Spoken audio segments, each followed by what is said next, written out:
Los llamaban milagros, pero para mí, cada hijo era una cadena. Lo llamaban un hombre de Dios, pero a puertas cerradas, era un monstruo. Y a los 15 años, mis padres me lo entregaron con sonrisas en sus rostros. Esta es la historia que la Iglesia intentó enterrar. La historia de cómo la fe fue torcida en un arma. Y de cómo escapé del hombre que todos adoraban, mientras nadie veía la verdad. Mi nombre es Celestine Brooks. He caminado por esta tierra durante 81 largos años. La mayoría pasados en Bamberg, Carolina del Sur, un lugar donde el aire de verano cuelga espeso, tan denso que casi puedes tomar un puñado de él. Dulce con jazmín, húmedo con tierra. Y como cada secreto en este pueblo, te ahogas y lo respiras demasiado profundo. En el centro de Bamberg se alzaba la iglesia bautista Mount Sion. Su campanario era lo primero que veías al llegar, y lo último que veías al partir. La fe no era solo una creencia aquí. Era el aire que respirábamos, el ritmo mismo de la vida. Para el pueblo, yo era bendecida. Susurraban sobre mí con asombro, señalando a los 4 hijos que había dado a luz. Los llamaban milagros. Prueba de una unión divina.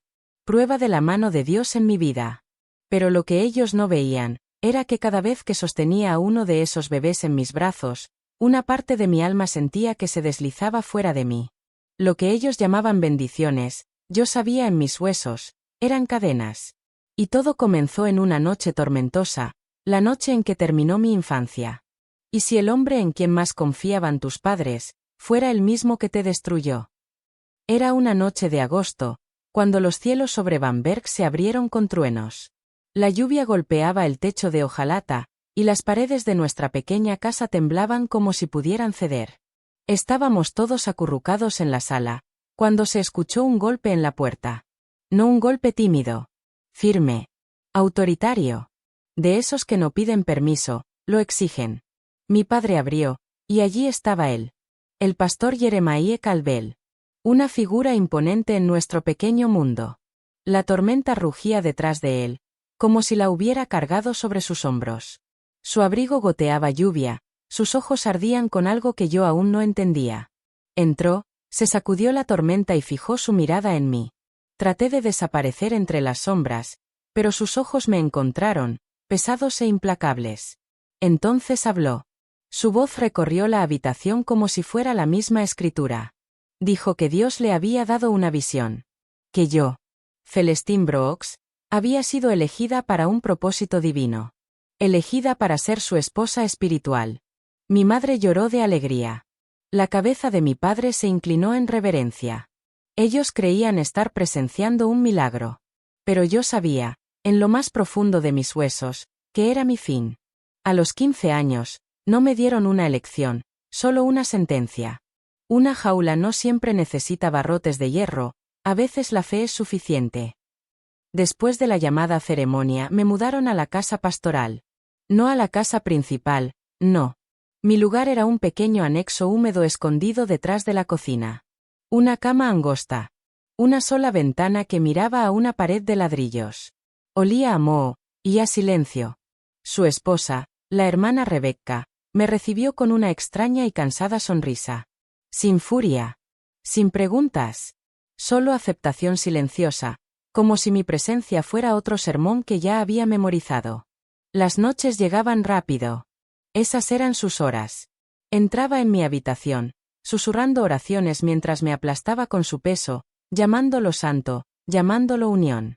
Yo yacía rígida, con lágrimas quemando mi rostro, mientras él me decía que era la voluntad de Dios. Y luego, la enfermedad en mi estómago creció. Un hijo. Prueba de lo que él llamaba una bendición. Prueba de lo que yo sabía que era una maldición. El domingo por la mañana, se paró frente a la congregación. Su voz tronó sobre milagros y pactos divinos. Declaró que el Señor nos había bendecido con vida. La iglesia estalló en alabanzas. Himnos. Lágrimas. Aplausos. Mi vergüenza fue levantada como una ofrenda, y celebrada como profecía. Fue entonces cuando me di cuenta, que no estaba solo atrapada en una casa. Estaba atrapada en una historia que él controlaba. Pero algunos secretos, no permanecen enterrados para siempre. Su nombre era Dorothy May. La limpiadora de la iglesia. Pequeña, encorvada, con manos gastadas de tantos años frotando bancas y puliendo pisos. La mayoría de la gente nunca la notaba, pero una tarde, mientras doblaba las túnicas de bautismo en el sótano, se acercó. Su voz era un susurro, áspera como hojas secas. Él te dijo, ¿verdad? Que eras la elegida. Mi corazón se congeló. No respondí. Ella se inclinó más cerca, con aliento a menta. No eres la primera, niña, y no serás la última. Entonces vinieron los nombres. Uno tras otro. 5 niñas antes que yo. Cada historia hablada como una oración por los muertos. Una familia desaparecida de la noche a la mañana, se habían marchado a Georgia. Otra niña, enviada a una misión, sus cartas a casa dejaron de llegar sin razón. Y luego, el nombre que me destrozó. Sarah Ellen. Cabello rubio como oro hilado. Ella también había llevado a su hijo. Pero era tan joven, tan frágil, murió al dar a luz. 18 años. Enterrada bajo el peso de sus mentiras. No fui elegida. No fui bendecida. Simplemente fui la siguiente en la fila. Desde ese momento, dejé de ser creyente. Me convertí en prisionera, contando los días. Los monstruos no solo cazan, llevan registros. Un verano, Caldwell dejó el pueblo para una conferencia de la iglesia. Por primera vez, la casa pastoral estaba en silencio, su sombra levantada de las paredes. Mi corazón latía con fuerza mientras caminaba hacia su oficina, el lugar donde tantas de mis cadenas habían sido forjadas. El aire olía a pulimento de limón y a papel viejo. Su pesado escritorio de roble se alzaba ante mí como un altar. Comencé a sacudir el polvo, manos temblorosas, ojos buscando. Entonces lo vi, un cajón en el centro. Cerrado con llave. En un estante cercano, una pequeña llave de bronce. Mis dedos se movieron antes de que el miedo pudiera detenerme. El cajón hizo clic al abrirse, y dentro había un pequeño libro de cuero negro. Lo abrí. Mi sangre se volvió hielo. Nombres. Fechas. Notas. Marianne Peters, 1948, la familia se mudó. Elizabeth Grace, 1951, enviada a Tennessee. Obediente. Y luego. Sarah Ellen Foster, 1953, perdida en el parto. La voluntad del Señor. Junto al libro había una Biblia, versículos subrayados, márgenes llenos de instrucciones. Estrategias retorcidas, usar con los padres, enfatizar obediencia. Contrarrestar los celos, las esposas deben someterse. No era fe. Era un manual. El cuaderno de un depredador. Y allí, escrito con su letra cuidadosa y ordenada, estaba mi nombre. Celestine Brooks, prometedora. A veces tu enemigo es solo otro prisionero. Ocurrió en una tarde pesada, sin aire. Los niños dormían, la casa en silencio excepto por el sordo golpeteo de la mantequera de Rebecca. Yo estaba sentada en la mesa de la cocina mirando a la nada, cuando ella se detuvo. Lentamente, caminó hacia mí y se sentó frente a mí. Su máscara se rompió. La esposa calma y obediente había desaparecido. Sus labios temblaban y lágrimas surcaban su rostro empolvado. Entonces la verdad salió derramándose como una inundación. Me dijo que nunca había estado de acuerdo. Ni conmigo. Ni con las que vinieron antes. Años atrás, cuando se resistió, él la encerró en su habitación durante 3 días con nada más que pan y agua. Deslizaba escrituras bajo la puerta, susurrando que Dios maldeciría a su familia si desobedecía. Que su madre moriría. Que su hermano sufriría un accidente. Torció su fe, en un arma contra su garganta. Una vez intentó huir. Subió a un autobús. Él la arrastró de regreso al día siguiente, sonriendo al pueblo, diciéndoles que su pobre esposa se había extraviado. Pero a puertas cerradas, le prometió el infierno mismo si lo intentaba otra vez. En ese momento, las paredes cambiaron. Rebecca no era la carcelera que yo creía. Era otra cautiva, un alma rota sobreviviendo a mi lado. Por primera vez, no estaba sola en mi miedo. Pero en Bamberg, incluso el silencio tiene oídos. Nuestra frágil alianza no pasó desapercibida. En comidas comunitarias y servicios dominicales, Sentía las miradas de las mujeres. Susurros nos seguían por los pasillos de la tienda general. «Pobre hermana Rebecca», murmuraban. «Esa chica pasa demasiado tiempo con ella». En un pueblo como el nuestro, nada escapaba a la vid de rumores. Y Caldwell, él sabía cómo tocar esos susurros como cuerdas de violín. Una tarde, nos convocó a las 2 a su oficina. No gritó. Nunca lo necesitaba. Se sentó detrás de ese escritorio de roble pulido, manos entrelazadas sobre su Biblia, y habló con tristeza pesada en su voz. «Mi rebaño está preocupado», dijo. «Ven su cercanía. Están confundidos. Amenaza la pureza de este pacto». Sus ojos se volvieron fríos como piedra. Primero hacia Rebecca. Luego hacia mí. «Mantengan una distancia santa. No permitan que Satanás siembre discordia en esta casa». Y así, reconstruyó el muro entre nosotras. La bondad silenciosa, las miradas robadas, los pequeños destellos de consuelo, desaparecieron. Éramos extrañas otra vez, 2 fantasmas vagando en la misma casa, atadas por cadenas que nunca podíamos nombrar. Me hundí más en la desesperación, hasta el día que lo escuché. El ciclo había comenzado de nuevo. Un nuevo nombre había sido elegido. ¿Qué harías si vieras tu propio pasado, repitiéndose en los ojos de otra niña? Era una brillante mañana de domingo. El santuario estaba lleno, la luz del sol atravesando vitrales, pintando los bancos en colores de sangre y oro. Caldwell se erguía en el púlpito, su voz rica y dominante, atrayendo cada aliento en la sala.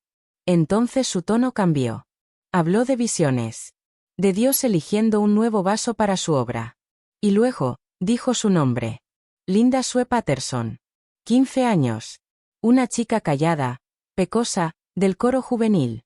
Miré al otro lado de los bancos y vi su rostro, pálido, congelado, sus ojos abiertos llenos de terror.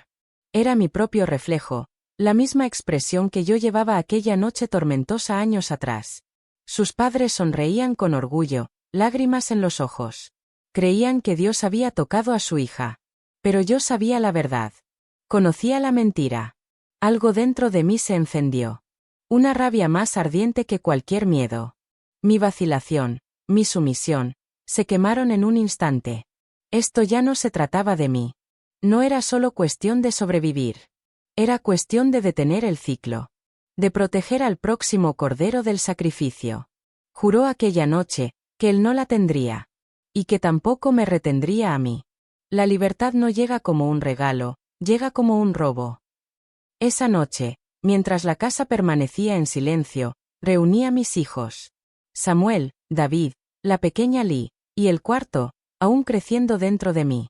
Los envolví en su ropa más abrigada, mis manos temblando mientras susurraba promesas que no estaba segura de poder cumplir. Nos movimos por el oscuro pasillo, cada crujido del suelo sonando como trueno. En la puerta trasera, me detuve. Una respiración, una oración, y giré la perilla.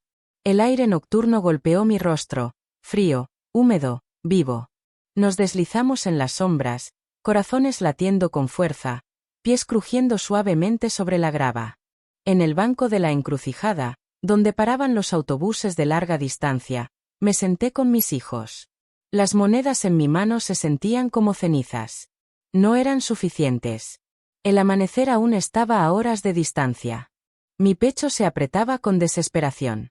Y entonces, luces. Un coche redujo la velocidad. Mi sangre se congeló. Él nos había encontrado. La puerta se abrió con un suave clic.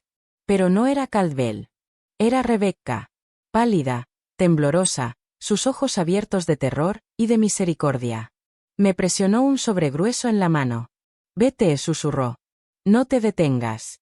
No mires atrás». Y entonces, el rumor distante del motor de un autobús. Un milagro, rodando hacia nosotros. Subí a bordo con mis hijos, aferrando el regalo de Rebecca. Mientras el autobús se alejaba, el pueblo encogiéndose en la oscuridad detrás de nosotros, comprendí que no solo había escapado de un hombre. Había escapado de una vida escrita para mí. Pero la huida no fue el final, fue el comienzo de la guerra.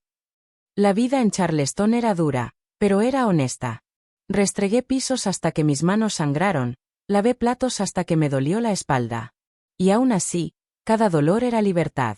Mis hijos podían reír al aire libre. Podían jugar en el parque sin sombras vigilantes. Y cuando nació mi cuarto hijo, una hija a la que llamé Esperanza, fue la primera bebé que sostuve sin miedo. Durante años, guardé silencio. El pasado era una habitación cerrada con llave que no me atrevía a abrir. Pero entonces, llegó una carta. De Bamberg. Me lo contaba todo. El libro había sido encontrado. Mi carta, pasada en secreto, había llegado a las manos correctas. Las historias de las otras niñas salieron a la luz. Las familias hablaron. Dorothy May finalmente dijo la verdad. Y los padres de Linda Sue la alejaron antes de que Caldwell pudiera reclamarla. La máscara cayó. El juicio sacudió a Bamberg hasta su núcleo. Caldwell, el hombre adorado como la voz de Dios, fue expuesto como nada más que un depredador. Condenado. Sentenciado. Murió tras los muros de la prisión, olvidado por la misma gente que una vez lo alabó. El ciclo se rompió. Las niñas fueron salvadas. ¿Y yo? Lo entendí al fin. Dios nunca me eligió para sufrir. Me eligió para sobrevivir. Porque los depredadores más peligrosos usan la fe como máscara, y la única arma contra ellos, es una sola voz lo bastante valiente para decir la verdad.